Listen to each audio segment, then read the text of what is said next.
But welcome po ba kayo dun sa suggestion ni GM Torre na magkaroon ng carpooling sa EDSA busway? Carpooling.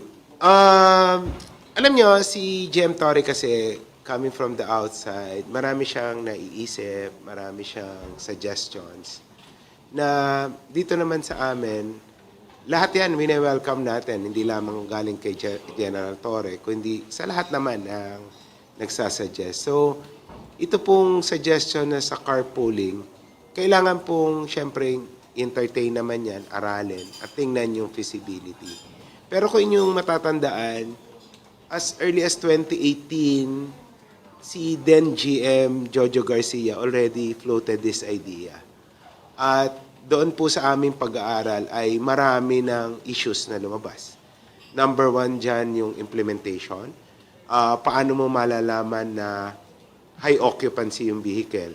Especially kung tinted yung sasakyan, ano ba yan? I-require mong ibaba? Paano kung magsama ng kasambahay? Bodyguards? So, pwede ba siyang padaanin doon? Pangalawang issue dyan, natatandaan ko, may reservation ng LTFRB. Kasi how will you distinguish colorum vehicles na nagpapabayad para magsakay at yung talagang nag-legitimate na nagka-carpooling? So, baka magamit ito at mauso para mangulorum. Na alam naman natin na ang colorum vehicle ay disadvantageous sa ating mga mananakay. Number 3, ang bus carousel ko kasi ay pag-aari po yan ng DOTR. Tama? Yusek TJ. So, kailangan ng imprimatur ng DOTR dyan kung merong changes na gagawin. And fourth, siguro at pinaka-importante, ay yung purpose ng bus carousel, which is to move people. Alam naman natin, isang bus, 50 ang sakay niyan, as compared sa isang sasakyan na maximum isang kotse, 5 lang ang sakay. Na kung papayagan natin na dumaan dyan yung mga pribadong sasakyan, maka-clog up yan. Napag-usapan na rin naman ito. In fact, I think it's a congressman who suggested na underutilize yung bus carousel kasi may mga instances or mas madalas parang walang gumagamit.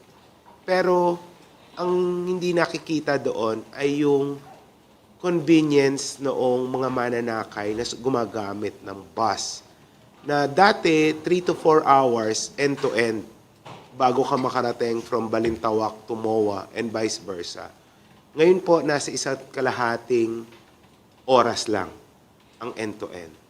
So, nasa 6 million na ba, Yusek TJ, yung sumakay sa bus carousel noong itong taon na nakaraan, 2025. Nasa 300,000 a day, daily.